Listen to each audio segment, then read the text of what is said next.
I am with Allison Wojtowecz, my personal coach, my personal trainer, my good friend, and she's here to shine some light on miraculous healing comebacks. We're doing 30 days of this, and when I asked Allison, how do I talk about what you do? Because she does so many freaking awesome things, and she said, "Well, I do what I love, and I make money at it." So I'm like, perfect, no better way to describe. So she's going to share a little bit more about her and her story and all of that. To give you a little bit of background about this series, in case you're just catching it now, the intention is really to build bridges and increase capacity for peace and compassion. There is so much going on in this world right now. It's a crazy time, and we're all connected. We're all feeling each other. So the idea is that when we talk about rising, we all rise together at the level of vibration, and then we can carry that out into the world. So each interview will come with a different actionable nugget of wisdom that will support you in moving toward this kind of state of peace. And for this specific one, I'm going to do a giveaway. I've never really done this before, but for one lucky listener, I'm going to send you one of my favorite immune boosting supplements. And so we'll talk a little bit more about that later. But to start, Allison, tell us a little bit about you, and yeah, we'll just kind of get right into it. Awesome. Yeah. So I gave Laura that vague intro because yes, I am her personal trainer, and that's one of the many things that I love to do and make money at it. I technically, I guess to start, just like certifications that I have is a good place. I graduated from UT here in Austin with a double major. I got a Bachelor of Arts in Theater and Dance, and then I got a Bachelor of Science in Kinesiology. And kinesiology is the science of movement. So that relates more to the personal training stuff. Since then, I have been learning like all of the things about digital marketing and started stand-up comedy. So that's where we're at. She can't pick a thing, and I actually like that. I've realized that's how my brain works. I like to move around from project to project and like dabble in a lot of things, but also be good at them. Yeah, it seems like it makes you really happy too. Totally. So yeah, that's kind of what I do. And definitely, like I said this yesterday for the first time out loud, that I realized anything I've ever done for work has been service related. Like, and I would even consider acting and comedy a service, because like people need to laugh and people need to feel entertained. And it's a thing that I say a lot about live performing specifically. Like, there's only a couple times left in the world when people are totally present. And that's if they're meditating, if they're doing it properly, when they are having sex, if they're doing it properly, and when they go to a live performance, like a concert or a comedy show or a play. Wow, that's what an awesome point. I'd never thought about that. Like, yeah. Wow. I love that. So I've realized that's like one of the main reasons why I consider it a service. It's like, it's getting you to be present right now. Oh my God, I love that. And that's really like, I think that when I think about entertainment, that is part of what I think use it for, is to like be present in a certain state that, which I guess is the same for meditation. So that's so awesome. And really, like, as a nugget, I even think right there, like, that's a good way for me to get present so that, I can kind of move forward with my day. So getting into the topic of miraculous comeback stories, Allison has something really awesome and surprising to share. I didn't, and this is really coming from her heart. So I'll let you tell it. But first, just like, why even sharing the story is meaningful to you, and why you felt like taking me up on this invite today to talk about it. Well, I took you up on the invite because I love talking with you, and I think you are full of awesome wisdom and knowledge and kindness and glowiness. So that's why I was like, heck yeah. But yeah, so I'm sharing this story because I think it definitely relates to the nugget that I wanted to get to at the end, which does relate to being present. But I think just because it was the first time I saw someone very close to me dealing with a very serious illness. I've been very lucky to, like, if I've lost a family member or a friend, it was usually to like natural causes that weren't too bad, things like that. And so this is the story of 3 years ago when my dad was diagnosed with multiple myeloma, which is cancer of the white blood cells. And that means it affects not only the white blood cells, but the bone marrow, because that's where they're made. The only reason we even found out he had it was because he and I are regular blood donors. Like that's like a thing that we do together. Wow. Like we both have the same rare blood type. So like every 8 weeks on the day, like we would get calls and emails from the blood center and be like, hey, you're eligible again. Can you come in? And so that was just kind of the thing. We'd go together anytime we were able to. And basically what happened was, he got a letter, like a very vague letter from the center that we always donate to. And it said, hey, we just run these very rudimentary blood tests before we give the blood to hospitals.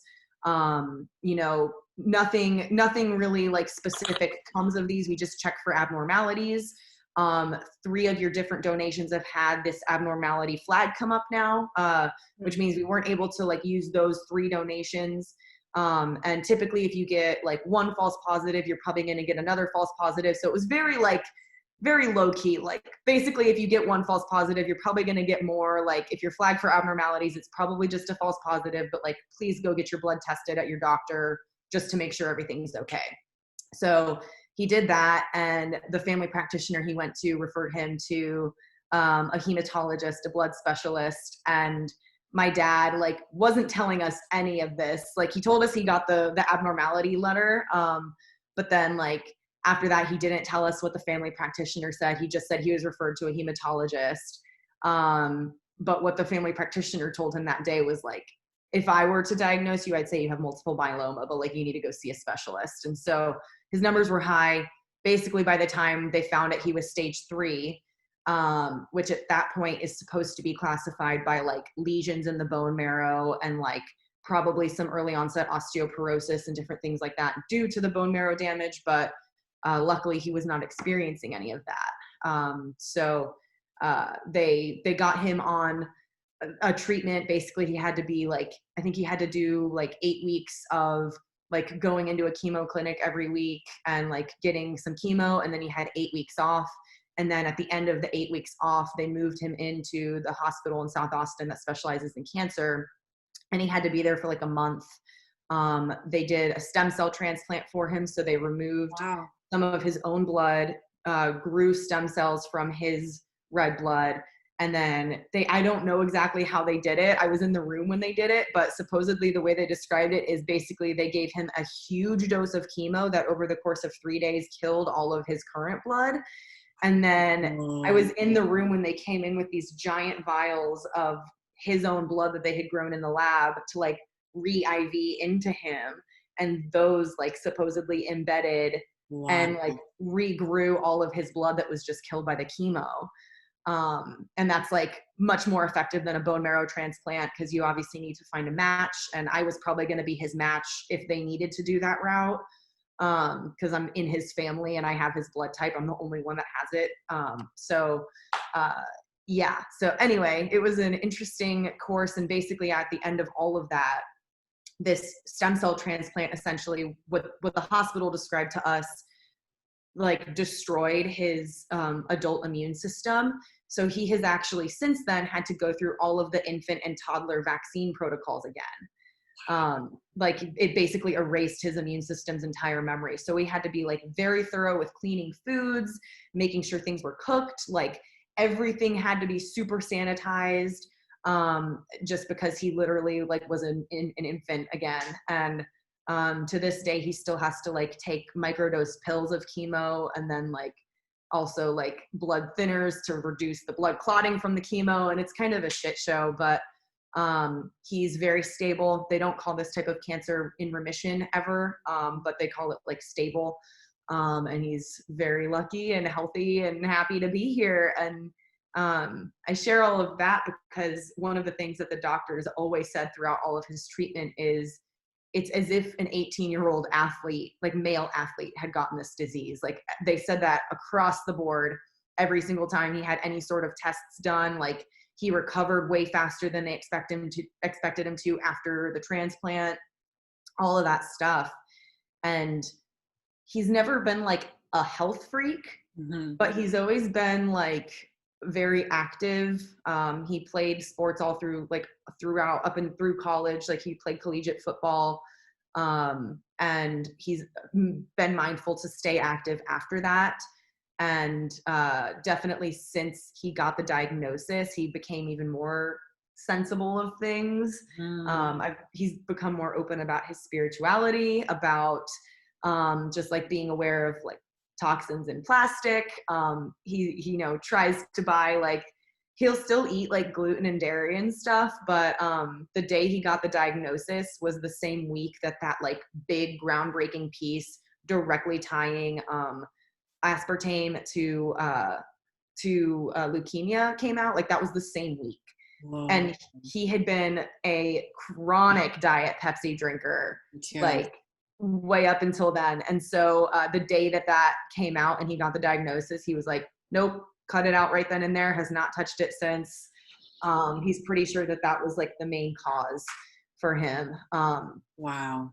But it's just interesting because there were like a couple, like him being active, I think super helped. And actually he's always been one to skip breakfast. And like back in the day, we'd give him shit for it because it was like, oh, breakfast is supposed to be the most important. But now that we have all of this information on, you know, cellular cleaning and mitochondrial growth due to fasting, I've told him that, like, I just told him that a few weeks ago. I said, Dad, I truly think the reason why you're still so healthy is because you've basically been intermittent fasting since high school. Wow. So yeah, I know that I felt like I just So talked amazing. No, I love that. I think that there's so many incredible nuggets in there. The first one being that everybody's journey is different and everybody's miraculous comeback. There's so many, like there's so many stories and everybody's is different.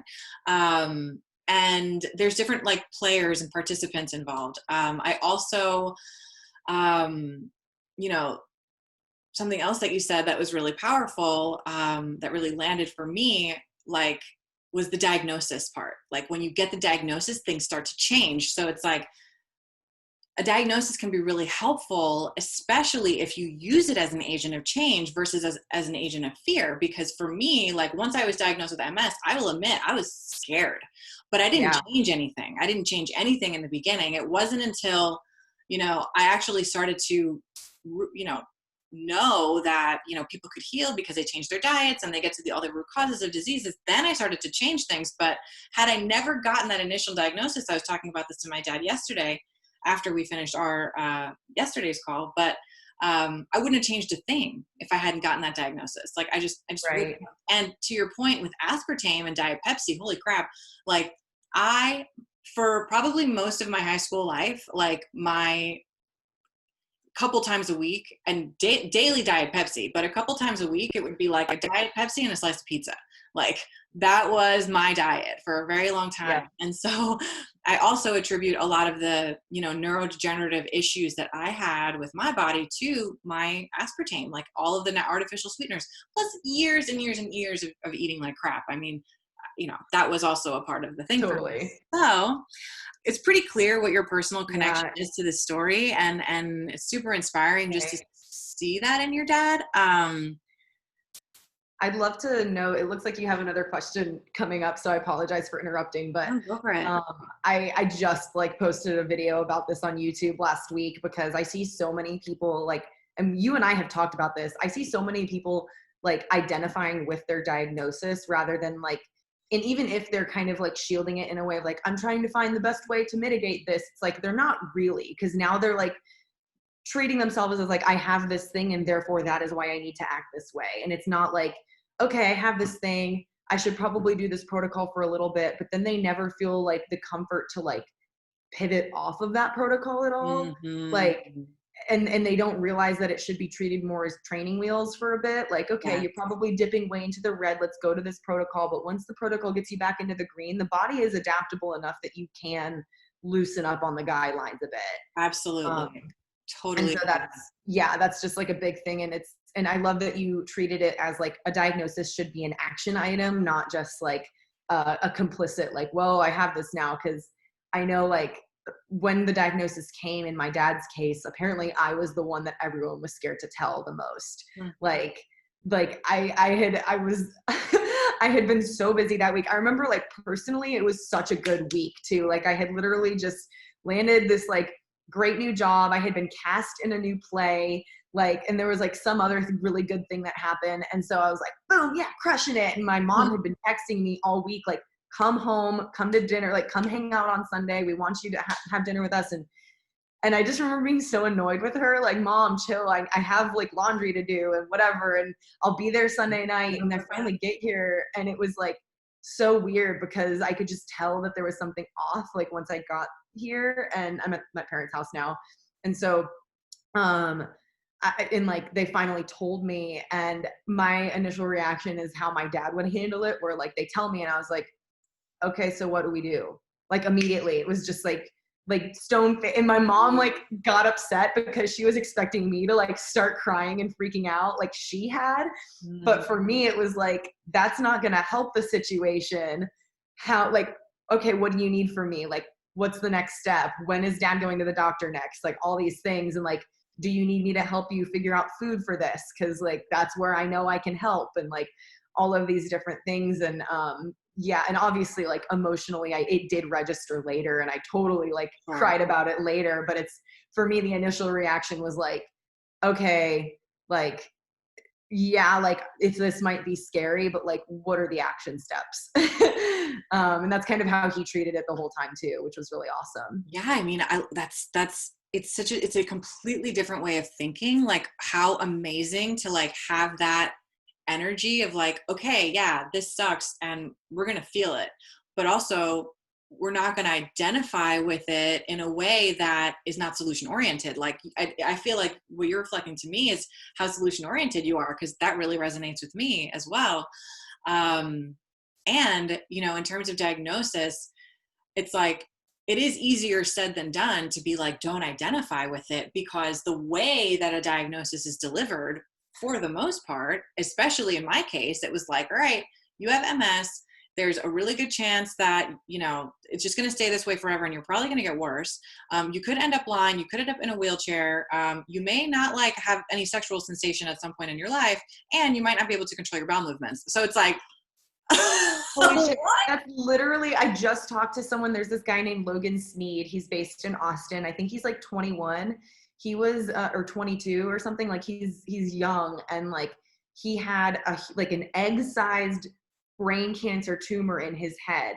And he said the first doctor who recognized it and diagnosed it for him did such a bad job that like his parents like actually reported them for malpractice, because they basically did that, where it was like, hey, like you have this, you have 1 to 10 years left to live. Like there's nothing you can do. Keep eating the way you want. Like whatever. And like just kind of left it at that. And but also like delivered it to him in a way that it was like that, where it's like, oh, you're probably going to lose all sorts of bodily functions, and like you're going to have to be in a wheelchair, and your parents are going to be having to take care of everything for you, and like gave no glimmer of hope. Like just basically like gave him a death sentence rather than a diagnosis. Right. So it's the old way. And like I'm so big on like, and I think a lot of what I get a lot in our kind of community, it's like, I'm not interested in fighting a system.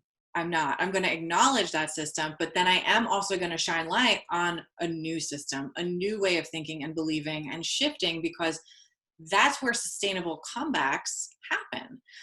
It's an integrative process. It's not like, it's not anti-Western. It's not, it's none of that. It's just, it all has its place, but there's always more places to look. And you can, I can, and I know that this takes kind of a building up to, at this point, after having healed from all that crap and hearing all these amazing stories of people doing the same thing, it's like, I have that unwavering knowing that there's more stones to turn over. There's more places that we can look. And until I've exhausted every single option, which will take a very long time, there's no way I'm going to succumb to some, way of thinking or way of believing that totally doesn't resonate with my body. And that's what it was for me too, with identifying with MS. I was like, I don't identify with this. Like, I remember trying to go to like support groups and all this stuff. And I was just like, it was repellent for me. And now I thank God that it was, because I'm like, there was so much innate wisdom in that. Because had I identified and clutched onto that, I might still be doing all of those, the steroids, the hospitalizations, the daily injections without any shift. without any shift in my diet, without any shift in my lifestyle, because none of that was really recommended to me. So That's like the thing that popped into my head when you said that was like, it's not fighting the power, it's working within it to like individualize it. Like yes, that's the thing. And like, and it's not, and I think you would agree with me on this. It's like, we're not anti-medicine. Like right, you can get so bad that like you need medicine, or like, you know, one of my marketing clients, like we see a lot of people who are in such a bad place that like they need to be on medicine right now. mm, But also we can tweak lifestyle things so maybe we can reduce the prescription, or right. hopefully set the goal to one day stop taking it. Yeah. Well, it's But like you yeah, said, the body can adapt. So you give it a little bit of support, and it's like a pill for every ill is a pill for every ill, whether it's natural medicine or not. So like it is a means to an end. I think it should be a means to an end. It's not, like you said, don't with protocols, and then like being afraid to like re-enter non-protocol world. Like it should be seen as a means to an end. In terms of those large ones. Now, that being said, obviously adding vitamins and certain nutrients and things like that, totally beneficial cyclically. But I think it's like, yeah, I think that there's a lot to say. That's a whole nother topic. But even coming back to like the tools and the takeaways and the actionables, and we can kind of take it there, because it is all about a lot about lifestyle and what's going on in your thoughts, what you're believing. What is one, or if you have maybe one or two actionable takeaways for people so that they can start stepping into whatever their comeback is going to look like? yeah, this is, I'm so happy you brought up, I'm just happy for all of this, because the golden nugget dropped in for me like as soon as we started this conversation. Sweet. Practice presence is what I was going to say. And like, because I've been on here before talking with you about my own like issues with body image and eating disorders. And I was talking with my boyfriend about this recently, because he was like, well, what changed? Like, did you go to a treatment to like help you Yeah. like get out of that? Did you like take a course to help you get out of that thought pattern? And I said, no, like I just knew that I didn't like the cycle that I was in and chose to break it. And he was like, that is something that a lot of people can't say. And I'm not going to give myself full credit. I definitely realized, like, it took me to the point where I hated the cycle that I was in so much that I had to bring my mom in as an accountability partner. So like I did have outside support, and like my mom and like a couple close friends who I finally was like, hey, look, here's an issue. Like, this is what I'm dealing with. I don't need you guys to tell me to do anything. I just need you to be on call in case I feel these urges coming up again. And for me, that was enough, but I truly don't think that I would have had the presence of mind to even go to that unless I had like been working on practicing presence myself first.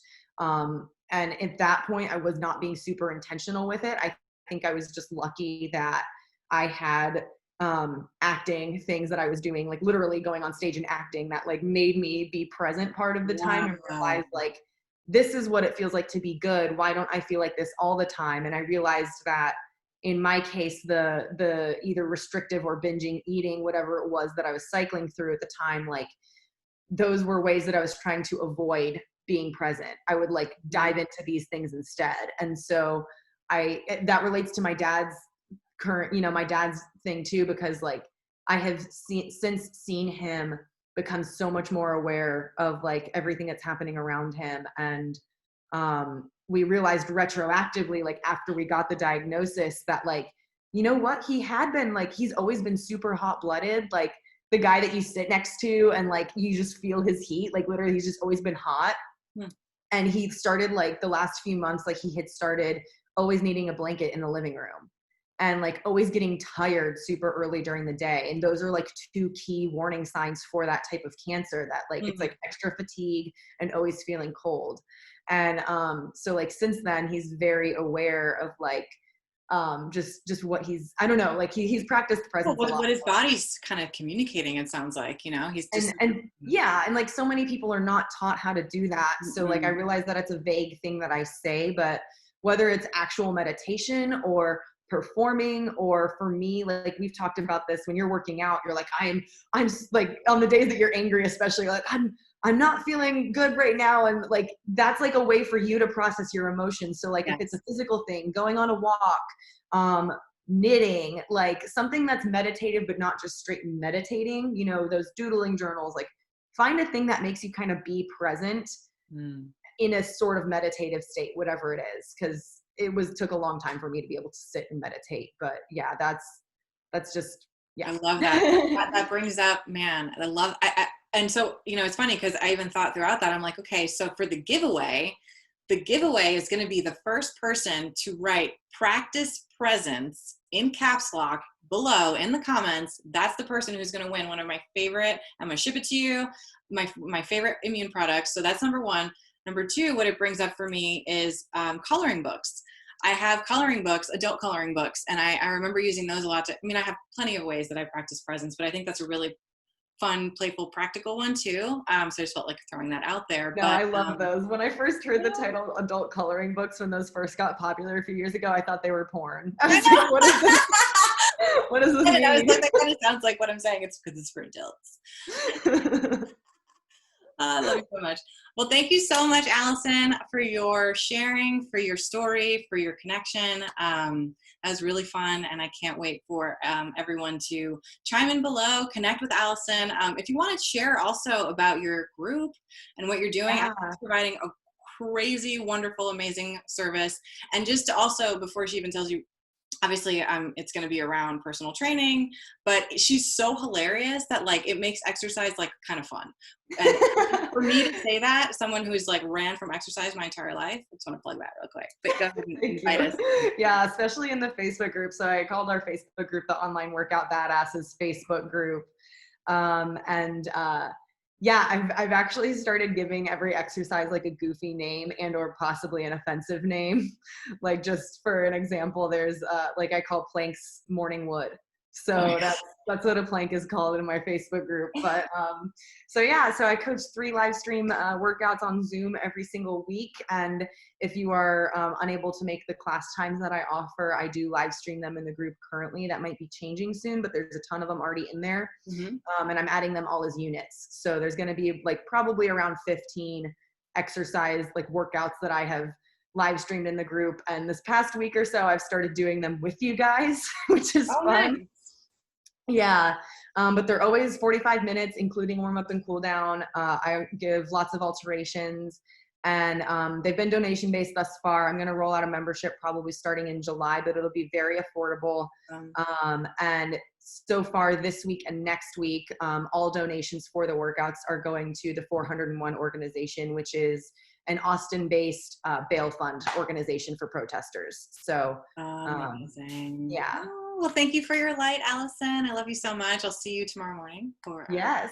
Thank you so much for having me. And again, comment below, practice presence in caps lock with all your favorite emojis, and I will ship you one of my favorite immune supplements, which everybody can use right now. So thank you again, and I'll see you guys tomorrow. Bye.